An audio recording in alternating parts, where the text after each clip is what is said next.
नमस्कार दोस्तों, कहानी क्राइम चैनल पर आपका स्वागत है। दोस्तों, आज की हमारी जो क्राइम की कहानी है वो है ठाणे महाराष्ट्र से। तो चलिए दोस्तों, शुरू करते हैं क्राइम की इस सच्ची कहानी को। 29 दिसंबर 2018 समय सुबह के 4 बजे मुंबई से सटे जनपद ठाणे के सिविल अस्पताल से कासरवड़ वाली पुलिस को एक महत्वपूर्ण सूचना मिली, जिसे थाने में मौजूद इंस्पेक्टर वैभव धुमाल ने गंभीरता से लिया। उन्होंने चार्ज रूम की ड्यूटी पर तैनात एसआई संतोष धाड़वे को बुलाकर अस्पताल से मिली सूचना के बारे में बताया और केस डायरी तैयार करने का निर्देश दिया। साथ ही उन्होंने इसकी जानकारी वरिष्ठ अधिकारियों के अलावा पुलिस कंट्रोल रूम को दे दी। थाने में सूचना दर्ज करवाने के बाद इंस्पेक्टर वैभव धुमाल अपने अधीनस्थों को साथ लेकर थाने सिविल अस्पताल के लिए रवाना हो गए।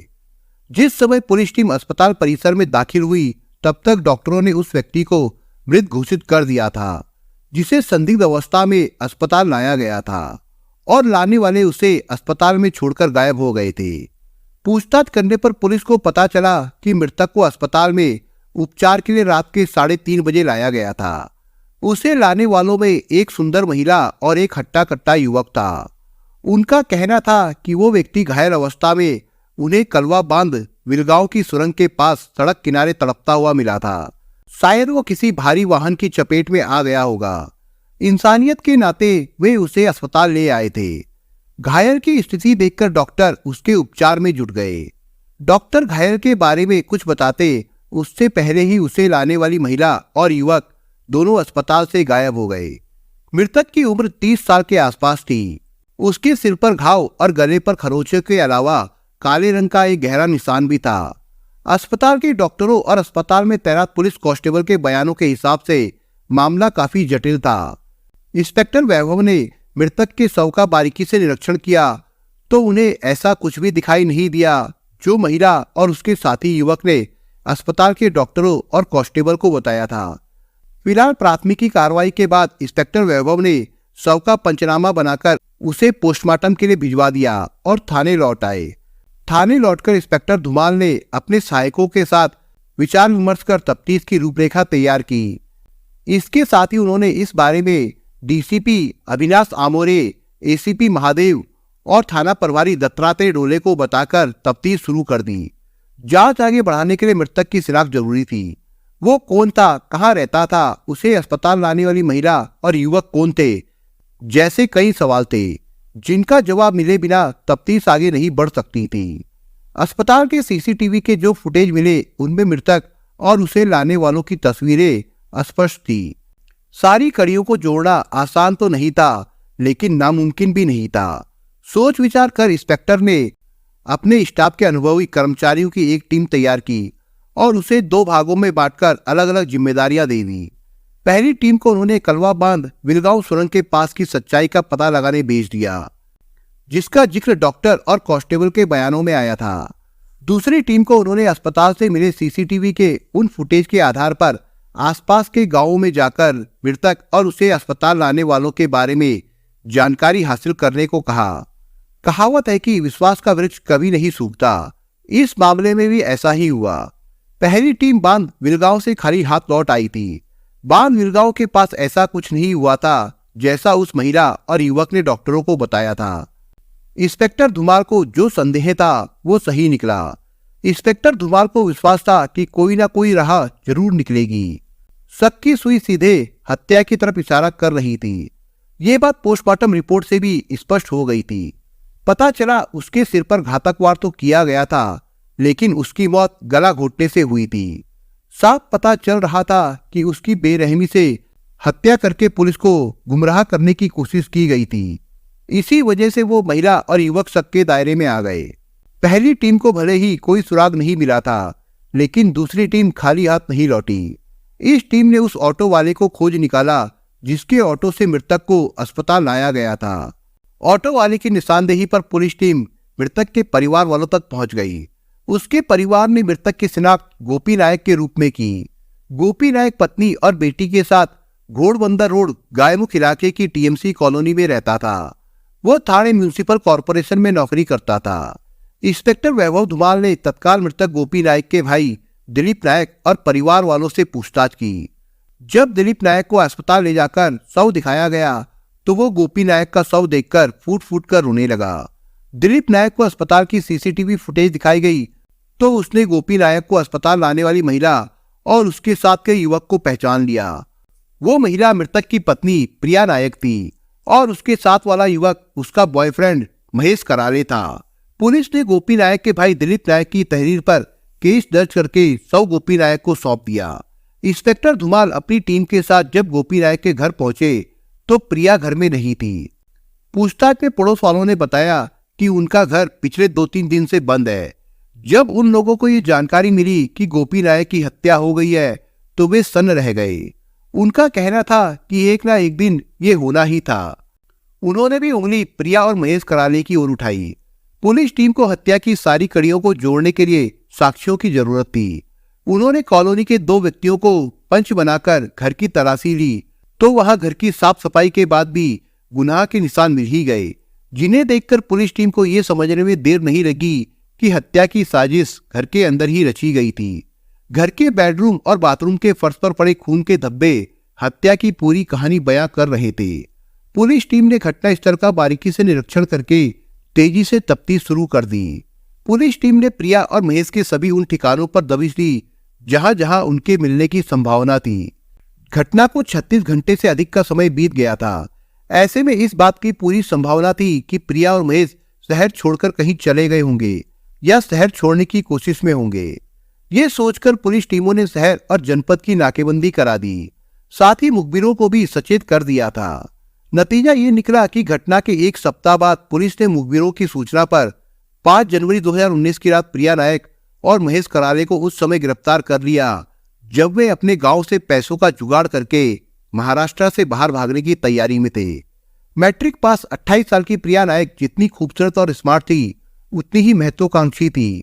उसके सपने बहुत ऊंचे थे। शादी से पहले उसने एक सुंदर जीवन साथी की कामना की थी, लेकिन उसके सपने उस समय धराशायी हो गए जब उसका विवाह उसके मन मुताबिक न होकर दिव्यांग गोपी नायक से हो गया। गोपी और प्रिया का कोई मेल नहीं था, लेकिन परिवार की गरीबी और सामाजिक दबाव की वजह से उसने समझौता कर लिया। गोपी को पति के रूप में स्वीकार कर वो अपनी गृहस्थी में रम गई। गोपी नायक ठाणे म्युनिसिपल कॉर्पोरेशन में 4th क्लास का कर्मचारी था। वो अपने परिवार के साथ कलवा के अंकलेश्वर नगर में अपने परिवार के साथ रहता था। उसके मध्यम वर्गीय परिवार में पिता किशन नायक, माँ बहन और एक भाई दिलीप नायक था। भाई बहन सभी की शादी हो चुकी थी और सब सेटल थे। किशन नायक सीधे साधे प्रतिष्ठित व्यक्ति थे। समाज में उनका मान सम्मान था। प्रिया उनके दूर के एक रिश्तेदार की बेटी थी जिसे किशन नायक ने स्वयं अपने बेटे गोपी नायक के लिए चुना था। प्रिया जैसी खूबसूरत पत्नी पाकर गोपी नायक और उसका पूरा परिवार बहुत खुश था। गोपी नायक प्रिया को बहुत प्यार करता था और उसकी हर खुशी का बहुत ध्यान रखता था। पूरे परिवार के दिन हंसी खुशी से बीत रहे थे। शादी के कुछ साल बाद गोपी नायक को परिवार से अलग रहने के लिए जाना पड़ा। उसे टीएमसी की तरफ से डॉक्टर भीमराव अंबेडकर कॉलोनी में मकान मिल गया था। यहाँ आने के कुछ दिनों बाद प्रिया ने एक बेटी को जन्म दिया। इससे गोपी और प्रिया का जीवन और भी हंसी खुशी से बीतने लगा। देखते देखते प्रिया की बेटी 7 साल की हो गई। वह सीनियर केजी में पढ़ रही थी। गोपी नायक नौकरी कर रहा था और प्रिया कुशल गृहिणी की तरह घर संभाल रही थी। सामान्य रूप से चलते उनके दाम्पत्य जीवन के 8-10 साल कैसे निकल गए उन्हें पता ही नहीं चला। इसकी वजह गोपी का प्रिया के प्रति प्यार और विश्वास था। प्रिया भी गोपी के प्यार और अपनी गृहस्थी में डूबी थी। हालांकि कभी कभी गोपी का दिव्यांग होना उसके दिल पर सुई की तरह चुभ जाता था। उसने जवानी के चौखट पर खड़े होकर जो सपना देखा था वो पूरा नहीं हुआ था। 2016 में प्रिया नायक का ये सपना उस समय अस्तित्व में आने लगा जब उसके सामने 22 साल के महेश कराले की तस्वीर आई। महेश कराले ठीक वैसा ही था जिसकी प्रिया ने कभी कल्पना की थी। प्रिया उसकी दीवानी हो गई। धीरे धीरे प्रिया की इस दीवानगी ने गोपी और उसके बीच दरार पैदा कर दी। 2018 के मध्य में आकर दरार इतनी बढ़ गई कि साल पूरा होते होते ये दरार गोपी नायक के पूरे अस्तित्व को ही निगल गई। 22 साल का महेश कराले और प्रिया नायक की जान पहचान फेसबुक पर हुई थी। प्रिया नायक जब से टीएमसी कॉलोनी में रहने आई थी तब से उसके पास घर का ज्यादा काम नहीं था। बेटी को स्कूल और पति को काम पर भेजने के बाद वो घर में अकेली बोर हो जाती थी। थोड़ा बहुत समय टीवी के साथ गुजर जरूर जाता था, लेकिन इससे मन को सुकून नहीं मिलता था। ऐसे में गोपी नायक ने प्रिया को एक महंगा मोबाइल लाकर दे दिया। उस वक्त उसने सोचा भी नहीं होगा कि वही मोबाइल उसके दाम्पत्य जीवन के मायने बदल देगा। मोबाइल हाथ में आया तो प्रिया नायक का दैनिक जीवन ही बदल गया। उसका मन घर के कामों में कम और मोहल्ले में ज्यादा लगने लगा। वो फेसबुक पर अपना प्रोफाइल बनाकर नए नए दोस्त बनाती और उनसे चैटिंग करती। इसी के चलते वो महेश करारे की ओर आकर्षित हो गई। वो भूल गई कि वो 7 साल की बच्चे की माँ और उस पर अटूट विश्वास करने वाले पति की पत्नी है। महेश करारे का परिवार महाराष्ट्र के जनपद रायगढ़ के नेरल गांव का रहने वाला था। उसके पिता गोविंद करारे गांव के सम्मानित किसान थे। महेश करारे उनका सबसे छोटा और लाडला बेटा था। ग्रेजुएशन पूरा करने के बाद जब उसे मुंबई रेलवे बोर्ड में सर्विस मिली तो उसने गांव से ठाणे आकर उपनगर कर्जत में किराए का एक कमरा ले लिया। प्रिया की तरह महेश भी फुर्सत के समय फेसबुक में डूब जाता था। प्रिया का प्रोफाइल और फोटो देखकर वो इतना प्रभावित हुआ कि उसकी दोस्ती की रिक्वेस्ट उसने स्वीकार कर ली।